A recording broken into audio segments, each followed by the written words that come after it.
Hello guys, thought I should do a little review here on two flashlights. The first one, which I will start with, is this. This is the Fenix TK35 with the XML T6. In other words, it's the older revision. The newer revision features an XML U2 and some differences in its design. It came with this holster here when I purchased it 6 months ago. The holster has, after some EDCing for quite a long period of time, started showing significant signs of wear, where the nylon fabric has been pretty much worn off here at this stage. So, well, you don't really expect much from standard holsters. This design is also a bit strange with this Velcro loop here on the top. Tends to be somewhat annoying to put it in and out. So minus for the holster. But it is actually the light that we're here to talk about. So here it is with a standard lanyard and a little tritium key fob here, which is great if you have the light at home and light goes out. You can see it. Quite smart, huh? So anyway, it is the flashlight we're actually interested in. This flashlight runs on either 4 of these CR123s or 2 18650s. It will actually accept 18700s, which are up to 70 millimeters long. So there is some compatibility there with the 18700s. Design, kind of an innovative flat handled design, featuring a battery carrier inside and the standard round head. I really like this round head, and you can see that big smooth reflector down in there. The lens is a bit dirty now, but there's a big smooth, pretty much dust-free reflector in there with an XML T6 centered perfectly in the bottom of that reflector. So, has some grooves here probably for heat dissipation, and if you take the head off, you expose the head, which has a spring in the center and 3 bendies on the side here. 3 bendies. And here we have the battery carrier, which is plastic or polycarbonate or whatever kind of plastic it is now. It here is seated with 2 18650s. No, these are 18700s actually.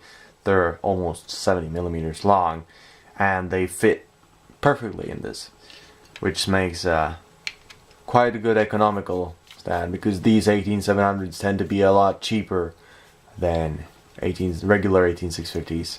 And sure, if you can handle a battery the right way, you shouldn't really be needing short circuit protection on it. So really it works nice. For the price, it is a really nice deal, especially when you compare to that these 4 cost as much as these 2 batteries I have here, and these 2 I can recharge with a charger costing about as much as a set of CR123s does here in Sweden too. So for 8 CR123s I have 2 18700s and a charger, which is nice actually. So anyway, that's the batteries. Here we have all the switches and PCBs and controllers. We have contacts here, gold plated. They look like they're gold plated. Center lead, outer lead. Center lead is the spring, and the outer lead is the bendies. And there's also a little groove here on the battery carrier, so that unless you put the carrier in the right way, it won't go down. So we flip it. Now it goes in. Goes in perfectly. Screw the head up. Make sure we tighten it nice so we get that IPX8 waterproofing for 2 meters. This is also drop resistant to 1 meter. according to the ANSI specs. Type 3 hard anodized, really nice finish here. Has some dents in it. Actually, it had this very dent here. I don't know if you see it. Yes, you see it. That was actually on it when I got it. But it's a minor scuff, and really it's gonna get more of them. So, stuff happens. I could have sent it back for a refund or get a new one, but I didn't because I really didn't care about it. So, add some things to that can happen. And have in mind, this light was produced in 2010. Late 2010. So, I mean, a lot has happened since 2010, so, well, quality-wise, it might have improved. It probably has improved too, to the newer version. The interface features 2 buttons.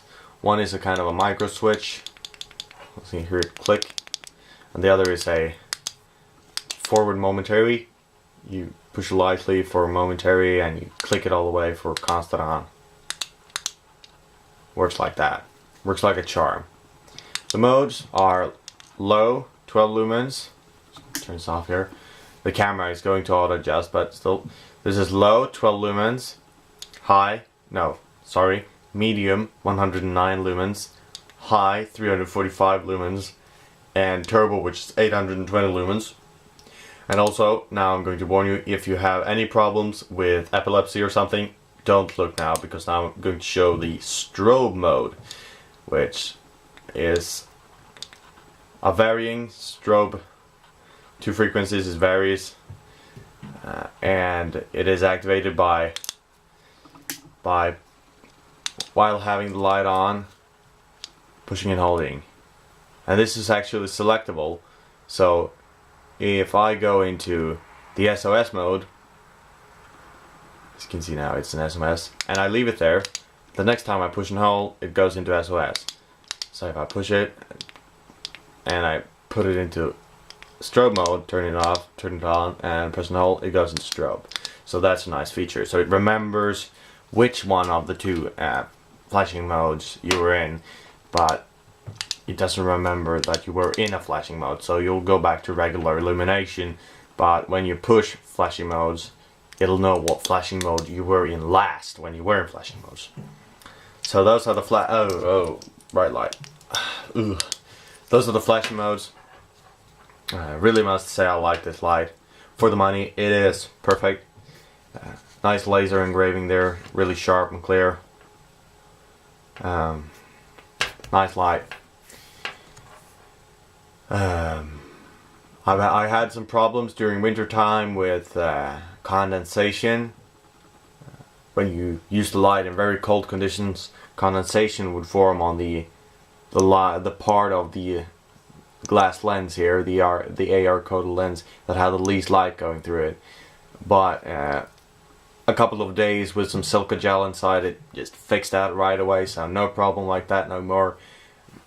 Pretty much can happen if you open the flashlight in a humid environment, which I probably did because it was autumn when I received it.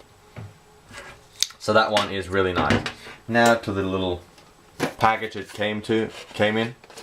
Came in this nice box here. The box is a bit beat up from me kind of tearing it up because I was like, oh, flashlight, give me!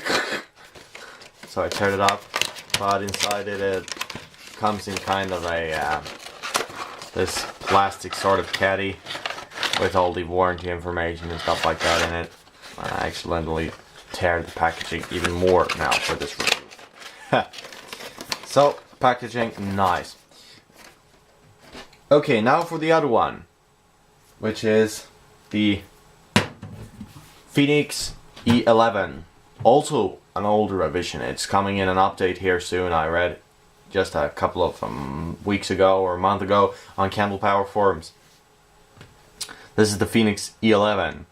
It is a really nice little 1AA EDC light. It features some quite amazing specs for its little size, actually, and for its price, at most. It features 105 lumens on high with a 1 hour and 50 minute runtime here on this this mode, and if you turn it down to the low mode by loosening its head, that's high with tight head, and that's low with a loosened head, it will run for 8 hours and 23 minutes according to ANSI spec.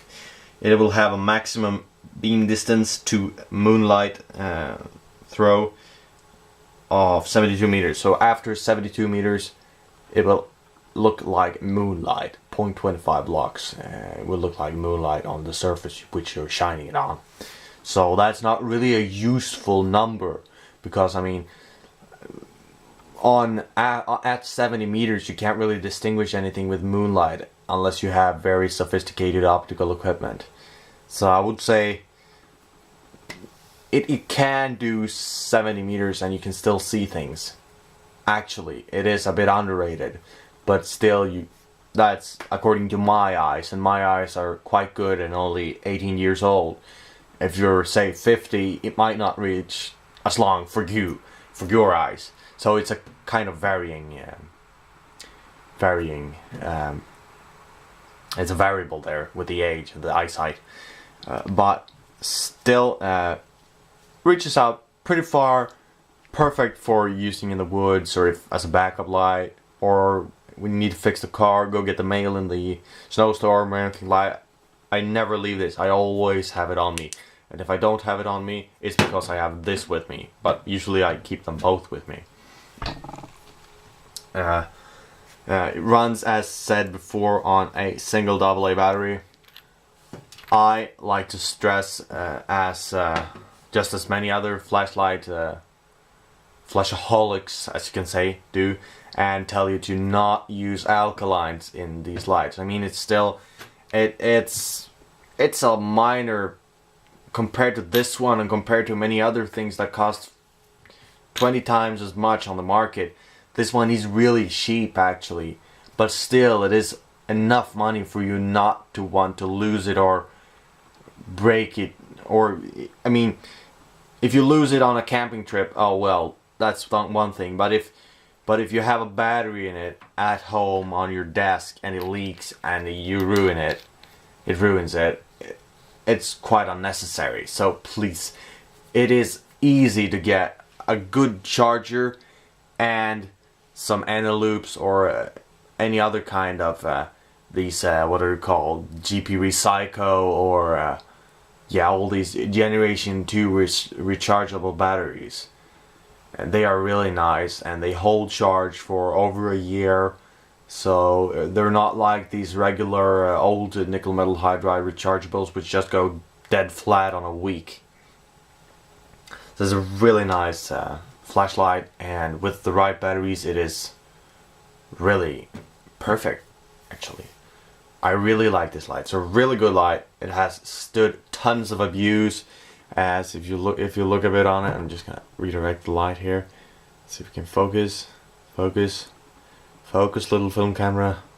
Focus. There we are. As if you look at it, you can see it has a bunch of scuffs. It's worn there. It's dropped, and it's kind of bent here in a couple of places.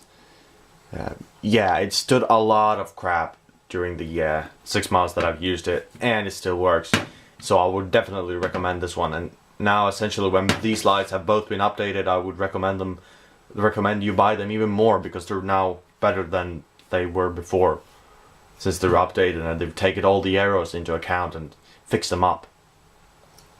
So this one has been riding with me for 6 months with my Victorinox Silvertech Corsair Survivor 32 gig USB 3 flash drive, and a compass just in case. And I keep these in my pocket all the time, grinding against each other. And it is a really good EDC light. For the money, it is perfect. So for the money for the TK35, would buy it again. For the money for the E11, would buy another one just to have another one if this one breaks, because they are really, really worth the money. There are some things out there that do the same job, but often they miss and lack out on things. But still, really great buy.